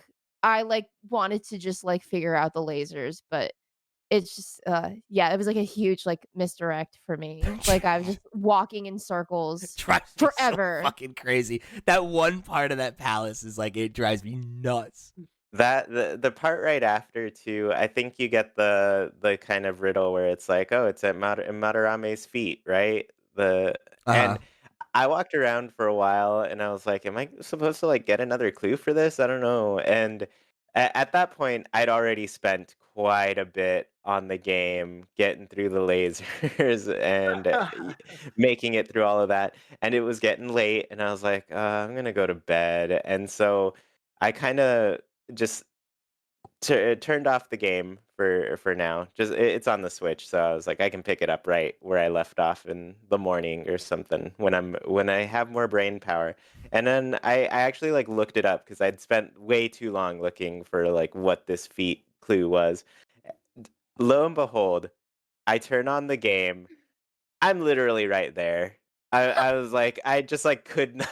Ain't that always the I was like, way? man, I was too tired for this last night, and especially after spending so long solving all the other puzzles and stuff. I was just like, "Man, I couldn't solve this, and I'm literally like around the corner, and I'm like, oh, that's the statue that I'm supposed to find. Who would have thought that I'd stop right there, right in front of it? Um, but I yeah, think it's same as going. you. Like I felt like the palace was like a decent size. I felt like Madarame's was like huge. I definitely felt lost and stuff exploring all the different parts of it and everything. But this one felt like a lot more digestible in a way. And the other thing I like getting more members to a party in an RPG, but it's also this is the danger zone for me where I'm like, all right, time to learn how to use every character, maximize all their stats, Yeah. find out all the things about them. So I'm definitely an explore every character's abilities type of person with these games. That's the right way to go in this game.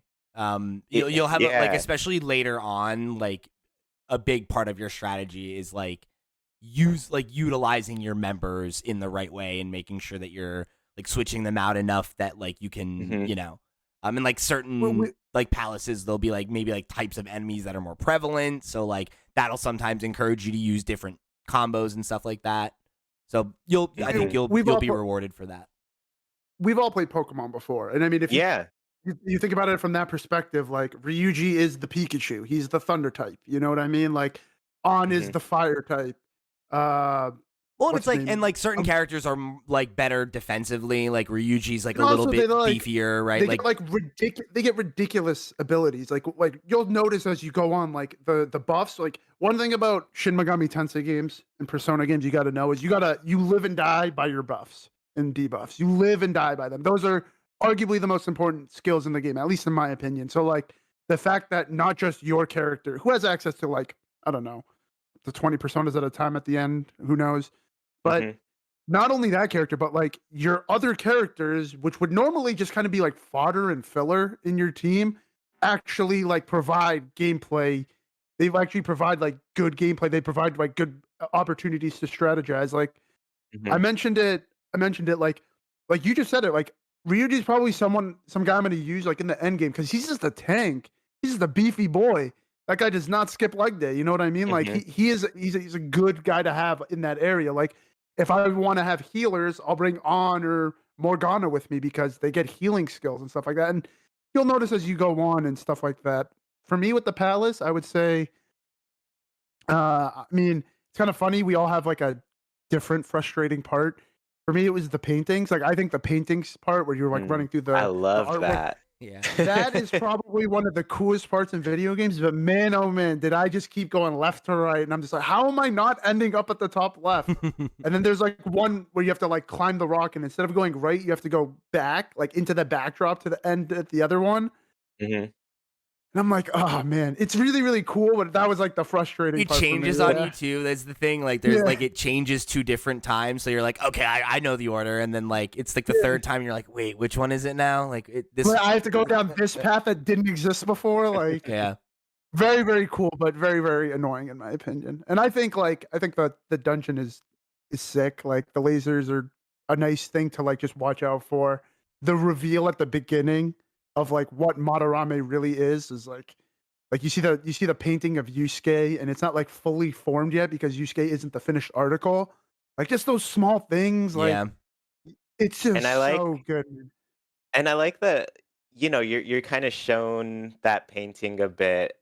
Um, probably not enough for like the late part of that palace, but like the just spot the difference things are really fun to me too. Where I'm just like, oh, Yeah. I have to recognize what's different in this painting and then tell you if it's real or not. And if I get it wrong, the baddies attack me I like love right the last away. one where it's behind the hidden wall because I like Mhm. Mhm, forgot to put on like the thief's vision where you can like see that stuff, and I went and I was like, mhm. I've looked at everyone that has a tree. How is none like Same. what am I doing? Like I'm like, oh right, duh. Like I didn't think to look for a secret.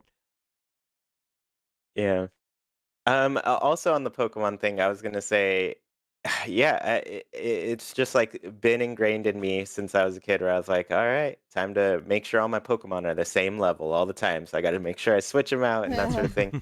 And then with the Yeah. debuffs and stuff, the way where this like combat kind of like stands out above games like Pokemon and stuff is just like the main story Pokemon.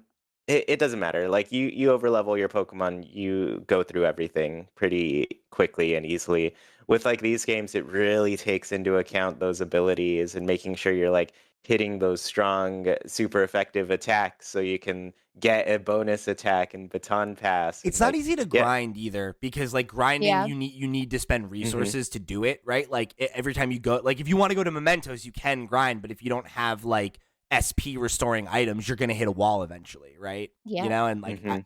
I appreciate the way that it I'm um gonna I'm probably gonna spend way too much time in Mementos as the party grows though, yeah. because I'm like that feels like the opportunity to like really switch out all your people and Sorry. We're Just gonna do the face that Sierra made. We got to let's talk about mementos. yeah, Let's talk we got it. about I want to hear this. I'm just gonna say, we're not gonna hear from Chewy and we're gonna have to delay the episode at least once because Chewy's gonna be like, "Oh, I spent like 70 hours of my playtime this month playing Mementos." That sounds right.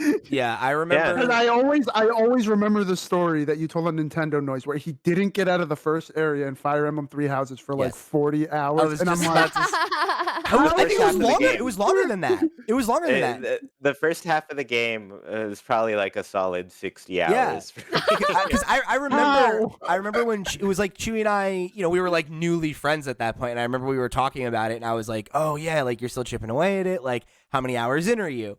And you were like, "Oh, this," and I was like, "Oh," and I made a comment about like something that happens after the time skip, and you were like, "Oh, I haven't gotten there yet." I was like, "How? How have you put My this many hours Let into me the tell game you, and you didn't get there yet?" my 6-hour bus drive getting back into Persona 5 Royal, I'd say half of that was in Mementos, at Hell least. yeah. that's not bad. Yeah. That's a standard. That's if you're grinding, that's standard. My Yeah. my basically I treat mementos the same way whenever I go to a palace. It's like I get literally as far as I can to the point where it's like, okay, like you've hit the point where you're not far enough in the story to go any further, and then I just grind until I run out of resources because I'm like, if I'm here, like if I'm wasting the time to be here, I'm gonna do as much as I can. Like take full Mhm. Can you advantage and imagine? try to, walk Can out you with imagine if some loot. Mementos was like the main dungeons? Because that's how it is in the old Persona games. Like it's like it's also Yeah, a they're nod all- back to like Persona 4. Like the dungeons are all uniquely distinct, but they're all procedurally That's kind of how the Shin generated. Megami Tensei ones are too, right? Yeah, Yeah, I remember they're that aspect all of them. old school. Yeah, and I think now they're actually like if you look at Shin Megami Tensei 5, for example, and Shin Megami Tensei 4, I know you've played that. Like there's actual dungeon level set design in the game, Mhm. and I like it. You know, it's cool. Yeah, I think Mementos is dope. But I know I I'm want to hear stealing. what I've got to hear this. Yeah, so Yeah, Sierra, I wanna hear this. tell your Y'all probably- memento story. Y'all probably saw it in the group chat. I was trying to progress the story. I get like very limited time to, like play Persona. So when I do get a nice big chunk of time, I do as much as I can. So I had like I had gotten to our meeting point. I had a schedule. I was like, ooh, so I can do some more shit. Okay, great. Went to Kichijoji and fucking I did a lot of life sim stuff. It was really fun. And then they were like, okay, it's time to find our next target. You like they're pointing out this like specific request in Mementos. Like it seemed like it was integral to progressing the story. So there I went. Now, something they warned you about when you start Mementos is about the Reaper, right? If you hear chains jingling, it's a coming. And I've been widely advised to stay away because it's a tough boss. So Shots you pretty much, yeah. That's a Great. that's a late game boss for sure. Yeah. by the way, like so yeah, I'll get to this. So I always tell stories out of order. So I'm doing great in Mementos until I get to like area 3. It's like like my first area that I've like unlocked in a while. And we get there and they're like, "Oh, this is pitch black." Yep. Here we go. I'm like, "Are you kidding me?" So like Mementos already like gives me like the creeps as is, but I was like making progress fine. The that music, time. the music makes me like physically ill. Like I have to turn the Yes! sound off because that it's like so Drives fucking me. like it's such a I cut it off stanky right jazz chord. I'm like I can't. listen. I love it. I It's love so it. anxiety inducing. I totally Yeah, get so- that. So for additional context, I don't know why. I've always been like this ever since I was a kid. Maybe I wasn't exposed to enough terrifying things as a child, but I've never played video games. I've never been challenged enough. Maybe I like would not play Zelda and like shit like that because like I didn't like games where you were responsible for attacking. I liked my turn-based shit, and like I felt a great sense of guilt when I died in a game and it was like directly my fault. So like don't like that. I don't like dying in video games. It's a weird anxiety. I fully am getting in front of that and confessing that. But I heard chains jingling, and I'm in this level where I can't sing. It's so bad. And like I'm going in circles. I'm trying to get to the next level. I'm trying to find a garage door where I can break through and get to the next area. I can't. And the chain jingling is just like this ear, this ear, this ear, this ear. And so I'm literally screaming like, Jeremiah, the Reaper's coming. And he's like, what the fuck are you talking about? And like I screamed so loud, he came into the office to check on me and he was just like, you're playing a video game, you're fine. And he left. So He's like, I thought this was the beginning of a horror movie. so I got so anxious trying to like figure out how to escape the Reaper and like get to the next level that I closed the game. And I don't remember when I last saved. You haven't reopened it since. And I haven't reopened it since. I've had every intention to play. I was gonna play yesterday, but I like got caught up in chores, so I'm hoping today. You gotta let I us don't- know. You gotta let us know if you lost progress. I don't know where I left off. I Hopefully definitely not too much. saved. I definitely I'm gonna saved tell at you- Madarame. Okay, For good. sure. Let me tell you this, They're not so Sierra. bad. We're gonna get to a point where the Reaper, because like the Reaper's terrified. The Reaper's in every Persona game. He's a bitch. I hate him. But there's a way to cheese the absolute fuck out of him. Like literally, like it is hilarious how easy you can kill him at some point. When we get to that point, when I get to that point, because I'm sure I'll finish like the week after we've finished recording that episode, I'm gonna just write instructions of what you need to do when you fight the Reaper if you want to get that trophy, and you're gonna be like, dude, This is the easiest thing I've ever done in my life. Thank you. It's so funny because I definitely the first time I played Royal, I platinumed it. And I had the intention of platinuming it because I was like, I might only play this game one time. Like I want to do it right because I decided I liked it enough. And the Reaper was one of the trophies, and I remember like it's pretty late game when I decided to finally be like, okay, I'm just gonna stand still and let him come fight me, because I want to see if I can beat him. And I kicked his teeth in, and I was like, oh yes, I've been afraid of this motherfucker for like months, and like just wiped the floor with him. And I was like, oh, that's it. Phantom Thieves are like we're badass, like we're ready to go. Hell yeah. Well, Jeremiah was like, my boyfriend was like, why don't you just fight him? I'm like, are you serious? It's like, Just I fight him. Oh, the Reaper. He's the Reaper. You can't like- just fight the Reaper. I'm like, I could, but like I've been like heavily advised at this point in the game to not fight him. So I am not. Yeah. So Yeah, I mean, I guess if he comes for you again and you're just trapped, like, I mean, it's probably better than losing your save. But I would avoid him if you can. I know. It's just like I just wanted to keep going. I would hate mementos less if they didn't throw in like a level where it's pitch black. Like that's It's so cruel. don't like that. Yeah. I don't like that. It's messed up. I think it'll be easier as you get higher level. Sure, the levels are obviously going to scale with you as you go deeper in Mementos, but I think there'll come a point where it just kind of clicks. Like you'll have not to say that you don't have an idea, but like you'll have a better idea of how you should be navigating Mementos. You also have like more resources, right? Because like as you and we'll talk about this, I guess, in a minute, and then we'll move towards wrapping up. But like as you get deeper, not only do you have more people in your party, but like you get like I know you said you spent a little bit of time in Kichio. How do you say it? Kichiyoshi. Kichiyoshi. And there's like the darts and billiards stuff that you can do, and like there's a lot of things like that that'll start giving you like a competitive edge, and like some of those bigger, scarier battles. You're like, all right, I can think my way through this. Plus, like you're gonna have more party members, so you'll have more opportunities to switch people out. It's gonna like more resources, like Pete said. Eventually, you get the ability to change people during battle too, which is like for like longer fights like that. Like that makes a big difference because you're like, all right, cool, like. My first wave of people got, bopped. Let me switch in the second round and get another go at it. Mm-hmm. So let's talk about that, the new areas, and then as well as kind of like, because we've talked a lot about the social sim elements, but I'm interested in hearing like which characters y'all have started like making bonds with, like have you mostly focused on like the Phantom Thieves? Are there some of the characters outside of that crew that you've started making connections with? And like, who are you gravitating towards? Like, how far are you getting in those confidants and things like that? Sierra, why don't you start? So Anne and Ryuji for the most part, but the doctor as well. Only because when I get an IM and she's like, "Oh, I have a new trial. You should come try it." Morgana's not just like, "Oh." Like normally Morgana would be like, "Oh, why don't you go train with Ryuji today?" Or like blah blah blah blah. Morgana was like, "You should go now. You should go when she calls." So like, I was like, "Okay." So, but that does raise guts, which I needed. So I've been spending more time with the doctor. She's a good one too, because the further you get, you'll get a discount on the medicine too, which obviously is super valuable for you, like with mementos and everything later on.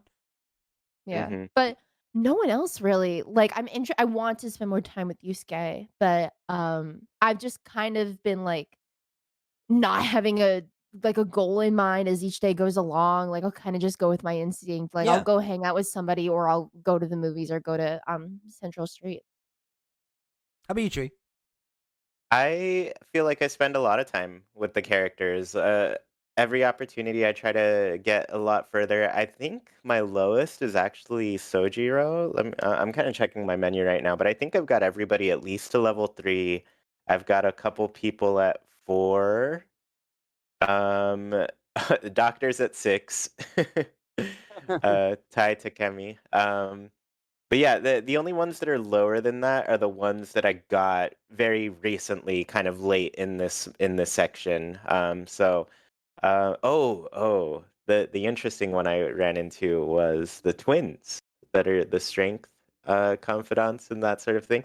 I like their little missions. That's why I have a decked out Jack Frost right now, because the first one was like, bring us a Jack Frost with this ability. Yeah. And I was like, okay, well I'll make one, because I didn't get one in while I was playing in the palace, and so played with the fusion a bit. And then that's where I kind of like realized, oh, okay, I see how these confidants are making your fusions stronger and giving you like more out of them and that sort of thing. So yeah, I've been I do a lot with that. I love I don't know. I feel like every time I get an IM from them, I'm like, yes, that I'll spend my day with you. Yeah. And I feel like I'll probably get to that point where they're all kind of like maxed out, and I'll focus more on my little abilities. But it's a tough balance, because I run into the situations where like I got that brown bag from the airsoft shop, and I don't have the guts to Yeah. talk to the person about it, and I'm like, maybe he's another confidant from here. So I'm already like connecting the dots and stuff, and I'm like, oh, okay, so I probably should work on my guts more. And maybe that's why I have been going to Tai Takemi more, because I'm like, oh, it does too right away, as well as gives me the discount on that stuff that I Yeah. need. So yeah, I've been focusing on her mostly. I'm gonna give you all a very. I should have said this like the first day. Every Sunday, go to the Underground Mall, go to the smoothie stand. It's like Yeah, I 5,000 did. yen. I It's did that 5,000 once. yen. Every Sunday, it comes in. It's going to be the first thing you do. It's a free stat. It's a 5,000 yen stat. 5,000 yen is going to be chump change to you very soon. You got to do it, because like that has been my priority. It's just like we're going to get to a point, like the way that I've played Persona since this is my third time playing through this game, whether it be Royal or Vanilla, like fully, and obviously not just jumping in to just see a couple of things. And the first time, like I like maxed out everything like on the last day before the finale of the game, before like the game closes out and you got to do the final palace. Hmm. And then the second time, like I had like a month of time before, like I was maxed out with all my confidants, and I just had Yeah. like days to myself, pretty much. And I like doing it that way. It's a lot easier. So I've been like, for me, I've been going like Ryuji. He's rank 8 for me, Ryuji. So I'm close to maxing him out. We might see a maxed out confidant in the next episode. We might have footage of that. But because he unlocks the ability, the insta kill ability. And the insta kill ability is the best ability in the game, where literally if an enemy, a shadow, is lower level than all of your characters or any of you, like I think just the main protagonist, you just go right into them. A little scene shows up where Joker is swiping the mask, and it tells you how much yen, how much experience, and if you got a persona or not. It makes grinding a breeze. Literally All makes right. grinding a breeze. Yeah, there's a I point know in who I'm Mementos. focusing on. There's a point in Mementos where you can literally just like drive, like if you're speeding, you know, like how Morgana can do. You can just run into an enemy and you just auto kill them and like get all the Thank God. benefits. Yeah, it makes it a lot easier. So I prioritize that. I'm very happy people are liking Tai Takemi. She's like, this was, I think, I not liked just her the the character. moment like, I saw her. I just, I'll I say was like, this, like when I, sweet, this person's cool. Who's that I'll say again? that's the The doctor. doctor. Yeah. Oh yeah.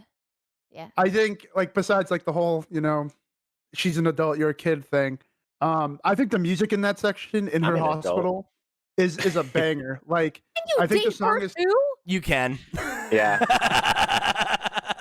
That's what I'm saying, Sierra. There's a lot of adult women that you can date. Joker's Riz is off the fucking It really charts. is.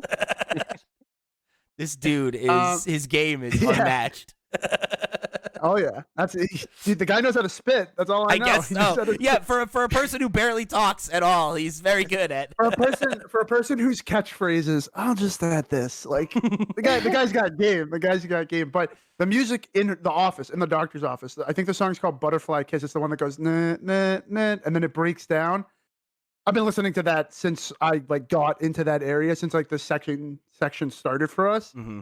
It's so good. It's so good. And yeah, I mean, I hung out with On. I hung out with Sojiro. I started the strength confidant. I'm gonna just bang that all out in one sitting when I've unlocked more of the Sojiro's interesting personas. because he gets there's a point where you can't move it forward anymore Because without of the story, because it ties with the story. yeah, so they kind of like artificially like slow that down in the early part of the game because like you get to a point where like you can do the like Because like there's two different kinds of hangouts, right? There's like the ones where you know it's going to advance the relationship, and there's like cutscenes, and it's part of their individual storyline. But then you also have those kind of like, oh, like let's just go somewhere and hang out, or like we have like a little conversation, and you can give them a gift. And I feel like you kind of get locked into that with him for a while at this early part of the game. So I kind of I've been mostly just raising. He was one of my lower ones for sure. I've mostly because I hit that point already. So now the only way I've been upping his is just by cleaning LeBlanc, because that'll up your friendliness as well. Or wait, what is it? Not that. Kindness. Kindness. Yeah. So yeah, but I am in a similar boat with An and Ryuji, where like I think An is either 7 or 8, and I think Ryuji's 1 behind her right now. Dang. Mine is more evenly spread across everybody. Like a lot of people at 4 or so. Oh, I have When a lot of you catch up to do. you probably notice, like when you pick an answer, you'll get music notes, and there are answers that get you the most music notes. So you don't have to do like, oh, let's go to the movies, Ryuji. Let's go to Dome Town. Let's go to the carnival. Let's go to Mickey Mouse. What's it called? The Spaceland knockoff. Town. Oh, I forget can't what it's remember. called. You know what I'm talking about, do. though, right? Yeah, I can't remember, but No. keep making your point. Yeah, Dome Town. Like Dome Town. like you don't. It's the pancake place. You don't have to do that stuff. You can literally just make it so that like that stuff's fun, sure, but like you can go and make it so that like if you answer correctly, it just goes into the next event with the story. These places are huge. Like I didn't know the underground existed until like maybe halfway through this little section, and I was like, oh, there's a little staircase here. Where does this go? And then I was like, oh, there's a huge mall underneath. What is going on? In addition to like making the right choices in dialogue to raise your confidence faster, in the underground mall, there's a bunch of shops where you can go buy gifts, and then there's also like every Sunday there's like the home shopping network thing that you can do. Anytime there's a gift that you can buy, prioritize getting the gifts, and then when you do have those kind of like in between interactions where it's not like a story specific thing, I gave An a gift. She didn't like it. No dice. She hated it. Yeah, so that's a thing. I would recommend probably looking that up. Like there's like I can even send you a link. There's like a gift guide. Because there are some gifts that'll raise 3 points, there's some that'll raise 2, and then there's some that they just nothing. And like some of them are like obvious-ish, right? Like I think for like An, it's pretty easy because it's like, oh, like she likes fashion, so it's like you can get her perfume or whatever, right? And it's like it's a little more like of a straight line. I thought she'd be into the humidifier. I was like, that's gonna be great for your skin. But it says it's for desk workers. You know, you gotta give it to the right person. And that's the thing is, I think that it's not obvious. So it's one of those things where I think you're better off looking it up because they're finite resources, right? You only get so many gifts, so you want to make sure you're giving them to the right people. And like that can go a long way in like accelerating getting through the confidants quicker and like maximizing your time. But Sierra, I heard you say that you need to catch up. Don't worry about it. Like if you're not there yet, you have lots of time. Like it builds in time for you to make wrong decisions and things like that. Right.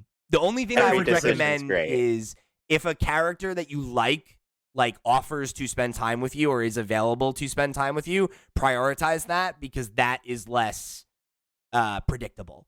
You know, like All right. you can, you can go to the batting cages or Big Bang Burger or whatever, like anytime, right? Like all those kinds of things you can do whenever. And there will be days where like none of your confidants are available, So I would just think about that a little bit of like, particularly for the Phantom Thieves and for the characters that like give you specific advantages or story beats or whatever. Like I would, give them preferential treatment. But aside from that, you're fine. You got plenty of opportunities to work on it. And then like there's also stuff like the darts and billiards that you can do that I know Chuy, you haven't gotten there yet because it's in I'm right there. but like that's an opportunity for you to because that'll up your baton pass skills and everything as well, but you also will get a confidant boost for like doing the activity with everybody there. Yeah, and teaming up with the specific partner. I will say though, darts fucking sucks. darts is I think darts is the worst part of the fucking game. Oh, really? You don't Hands like down. it? I think it's fine. No, it's like because I've played that stupid mini game before in like a Yakuza game, right? And it's just like it's so like on the PS4. I don't know how it is on PC, but on the PS4, it was all motion controlled or the touchpad control. Oh my God, you're Whoa, right. I Yeah, it's hate not like that that. on Steam Deck. Okay, I So haven't- that's yeah, easier. I I haven't- forgot about that. And I was just like, because I think when we were doing it, I was coming off a Judgment where it's just like wait for the dot to go exactly where you need to and just click the button. So it's just Yeah, like you need to hold it and it bounces. I'm a shaky guy. So it's like, and like if you mess up, like you mess up kind of bad. So it's like you're best off just redoing it, saving before and Yeah. redoing it. Man, But I forgot. I wish I was about to pull out a Wiimote. There was definitely a game on Wii that had a darts mini game, and I was just like, yes, let me let me play this forever. I think we're probably close. I mean, we've been doing this for a bit now. I'm sure we're wrapping up here. We're getting near the end here. Well, I wanted to talk about one last thing though before we end Go for off, and it has to be the music because it's not a coincidence that Steve, I think 1 or 2 episodes ago on the Steam Deck podcast, which you should totally check out, by the way, he mentioned that it is a crime. It is criminal that Persona 5 Royal did not win Soundtrack of the Year for the Steam Awards, and Final Fantasy VII Remake Integrate did. Yeah, that was the wrong call. And I will say this. I know I understand your point because you were like, well, Final Fantasy VII is more iconic and all that stuff. But like, if we're just talking about just like what the topic, like, sure, it's more iconic, but like when you look at the score itself, in my opinion, at least, I've played both games.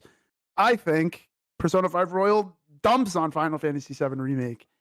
And I wanted to play examples. I don't really need to do that, but like, I just wanted to get an idea of like what your favorite song is. Like the boss music, you know, the rivers in the desert. Like there's so many good stuff. Like the background music when you're just like doing stuff beneath the mask. That's my favorite like one. that.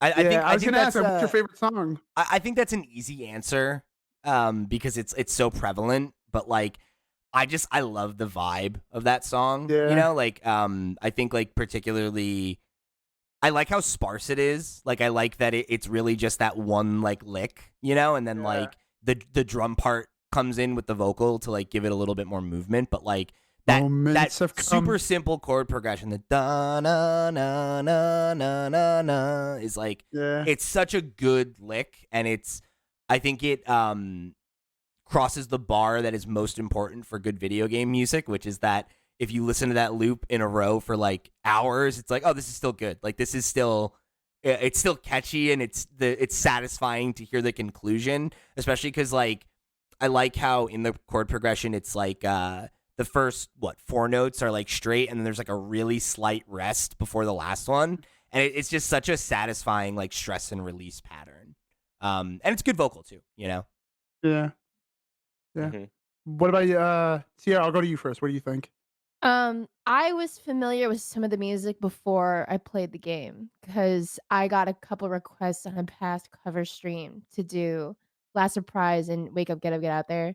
So nothing like when I got into a battle and heard Last Surprise for the first time. I was fucking amped. I was like, So good. because I know this one.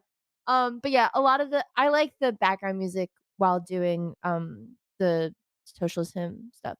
I'm not gonna lie. What I did in December was I shut off the music as I was playing because every year when the holidays come around, I have a crisis that I am not doing enough holiday stuff. So Okay. so I shut off the music. I would listen to like my Christmas playlist while I was playing, but I think it's time to turn it back on. I also my Joker outfit when I'm in the palaces is Santa Claus too. And so Feeling yeah, festive. oh yeah, but big fan of Lynn. She's there. I don't know if it's just her or the band entirely, but whoever altogether, goat. Oh yeah, the music is incredible though. It scratches an itch in like games and RPGs that I feel like not many like the games do, like the jazz fusion, like Yeah. Mhm. I think in terms of that genre, like Persona 5, like does it well or does it the best. because I Yeah. really honestly have not seen a better example. Yeah, It brings so much to the style of that game too, like that plus Right. like the super bold colors and everything. Like it's just got such an atmosphere to it. Yeah. I mean, like, I love me my JRPG music. A lot of it is orchestral or Mm-hmm. It really straight is. rock. Mhm. So I think this is a really nice departure from that. I like that it Go like and play the implements Xenoblade elements of those games. things too, though, right? Like it also like his like in the main battle theme, right? Like the lick is like a very classical, like the da da da dun da da da dun dun dun da da da dun is, but like, Yeah. and then there is like in the other battle theme, like there's a real like it's very guitar driven, you know, and like it has more of like you know. Nah, nah, nah, like that Yeah, is the just it is. yeah. It's like I love the way that it there's so much fusion. You know, like I Yeah, like you're totally right. Where it's like the backbone of everything is jazz. But Mhm. I it love it. I it love it. flirts with other styles in like a really fun way. You know. Yeah, the thing that sticks with me with it is just like it creates such an atmosphere with every section, and like I'll find myself like it's so repetitive, but also it just doesn't. Like you were saying, it just doesn't get old as much as other repetitive things get, and so I'm just like I just start humming along while I'm going through my days in the game, and the one that makes me crack up though is when you go into what's the velvet room? Is that Mm-hmm. what it's called? When you go into that, yeah, just like the angelic singing Super orchestra. the Yeah, whole time. the like Yeah. Gregorian chants. You know. Uh, uh-huh. Jackie noticed it the other day, and she was like, "Where are you? What's going on?" Sarah loves that theme. Like loves I that love it theme. too. That's a great Yeah. song. It's the same song in all the games. It is literally Oh that really? song. Just That's like cool. I played Persona 1 because I was gonna do a video on it, and then that game is garbage. But I played it and I went to the Velvet Room and I heard it. I'm like, oh my god, it is literally like it almost like obviously I'm playing on like a PS TV, so the quality isn't as good, but I'm like, this sounds literally ripped straight from Persona 5. This I is love those wild. PSTVs. Is it the little one that flips up with the or No. It's like the PS Vita portable console that you can plug Oh, into your okay, TV. okay. Yeah. Yeah. Yeah, My my friend gave it to me grandma's as a house had, gift. like, a PlayStation that had, The like, its little own back flip-up screen. screen. Yeah, it was so cute, I Those are the loved it. best. Those are the best. The Sierra called out the it's like the background music during all of the confidants, and like that one gets stuck in my head a lot. It's like got a very like it's like the it's like so silly, and then it like cuts to Yeah. like the like really funky guitar. It's like such a jam. Yeah. I think it's really hard for me because I love all the music in this game. There is not a single song like to me the like the sign of an amazing soundtrack is if there's no skips. If you can go through every song, even if it's just like the video game transitions, Yeah, noises, and not skip, that speaks volumes to how good your soundtrack is. And like Mhm. like there's the vibe with Beneath the Mask, which is the background music when you're exploring Tokyo and Shibuya and stuff. There's like I used the Persona 3 outfit because I named my team C's, which is that's where they're from, the Specialized Extracurricular Execution Squad. And I used the Persona 3 outfit, so I had the Mass Destruction, which is the like that song is dope. But like my all-time favorite, the one I always come back to, is for me personally, and I don't know about you guys, but for me, there's no feeling like getting hyped up. When your blood starts boiling, goosebumps start coming up, like you want to stand up while you're playing the game. That's how I like to feel. And the boss music captures that so well. It is like I think it's called Blooming Villain. It's that na na na na na na na na na na na na na na like that. yeah. That song is just unreal. Like the remix in Strikers is even better, but here it is just so You good. you just we did not talk about that boss fight at all. Can I say I preferred this gimmick over the first Kamoshida one. boss. Yeah, the Kamoshida one. Yeah. Because I was like the first one, it just felt like, "Oh, you're just kind of attacking and I distracting like that this kind of one's a thing." puzzle. Yeah, this one feels like, oh, you really got to work on making sure you get those super effective moves and baton pass. You can really unleash that strong attack on Madarame when you've got it. So yeah, I preferred that a lot more to the first one. And I'll say, just speaking on that, I got fucking spanked. Like I missed one move, and then he instantly wiped my whole team. Oh, Damn. I But actually beat him my first try on this one. but the second time I went in, I beat him in a record time. I don't think I took a single hit. I like Mm. going into that boss Whoa. fight was the first time I took damage, like almost that entire palace.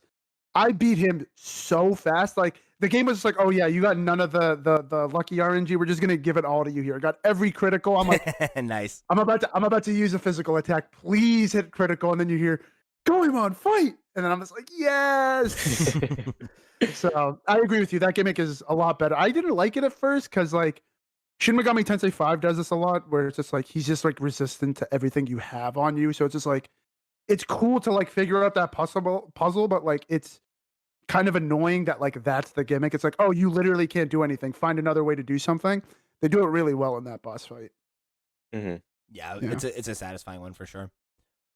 All right, so before we close it out here, I do want to we'll start here. Zaid, why don't you give us the date for where our next endpoint is? July 9th is like the end, like nighttime July 9th. Like when you can sit in your room and save the game. That should be the final thing you do on July 9th. So Because there that's you like go. when like the story should come together and conclude during that day. So we're moving into Third Palace, Kanashiro. So yeah, it's July 9th. Make sure you get all up to that point for this game. I'm for this next episode. I'm excited to get into this section because, like I said at the top, it's definitely a section I'm a little hazier on, and I think like again the game continues to open up from here.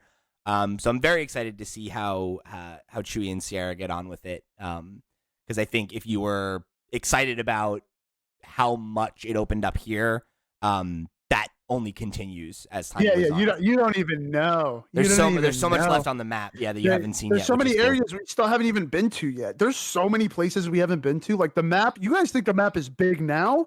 You don't even know how like wide the train station line image goes, man. It's really, really cool. I'm very And excited. we gotta Now you start gotta paying money to get pay. there. Yeah. Me too. Yeah. 200 yen. When that first happened to me this time around, I was like, "This is bullshit. Can I just buy a pass that covers everything?" Like, Yeah, right. yeah, it's a fun one. So for Chuy and Sierra, and I'll give you two the last word here. I am interested if y'all have any. I guess so. I think at this point in the story, there's been some clues that have been dropped about like some of what's coming up next and how it connects to like Joker's past and some of the other characters that have started being establishing like on the sidelines and things like that. I guess I'm just interested to hear, Chuy, you touched on this a little bit earlier, so we can start with you. Do you have any theories about like where we're going right now or what's coming next? As of right now, I don't really know. I think I've got an idea of like some of the. I feel like we've met some of the characters that are probably going to join the team. Um, so I'm looking forward to that. But as far as like what Joker has going on, I mean, all I really know is like every time I find a new confidant, it takes me back to that interrogation, and they're revealing like slowly but surely like all of these people are helping you, they're your accomplices. And I always choose. I ain't no snitch, so I always choose That's right. not to tell. Uh, I'm not gonna snitch on them. But outside of that, yeah, like I'm just wondering. I don't know, and it goes back to kind of like why is this rehabilitation thing going on? Like, what is this kind of otherworldly presence? Is Joker human? Is kind of my question right now. So It's very interesting when other people who haven't played the game talk like that, because that's exactly how Pete and I were when we were playing. Because like we talked about it after the fact, not like this, and we were like I said, I moved into his DMs and I'm like, yo, did you see this? Like, do you have any idea of what's coming right here? Mainly for the royal stuff, but like we were still like, since it was Pete's first time really experiencing that content, like He's just like, dude, what is this Igor guy about? You know what I mean? What are these creepy Yeah, little flips? What are they I doing? remember you being Mhm. like, I won't tell you, but tell me what you think is happening right now. And I was like, I'm pretty sure this is what's. And I was like, there were things I got right, but there was a lot of stuff that I had no idea was gonna come and swerve me. That's just, it's fun. It's fun because I'm just like, yes, they're gonna see it. They're all gonna lose their minds all at the same time. Yeah, it's been really fun. I've been having a good time getting back to it. I've wanted an excuse to replay it since I finished it. And I think this has been a fun way to go about it. And it's been super fun to share it with the two of you and get to kind of experience it again through your eyes. So yeah, hope y'all had fun for episode 2. I know I did. I know I'm looking forward to episode 3. For you at home, remember, if you want to get involved in the conversation, start playing along now. Get ready for episode 3 in Kanashiro's Palace. That's going to be July 9th will be our in-game stop date. And please, if you have any questions or comments or anything you'd like to hear us answer on next month's episode, please be sure to write in. There's a couple ways you can do that, but you can find links to all of them over at flipscreen.games. However you choose to get involved, we thank you for tuning in for another episode of the Persona 5 Royal Game Club. For the crew, I've been Pete. He's been Chuy. She's been Sierra. Down there's been Zaid. I don't know where Steve is. He's somewhere in the ether. Hopefully we'll find him for next month. So we've been FlipScreen Games. We'll see you next week, we'll see you next month, everybody. Take your time.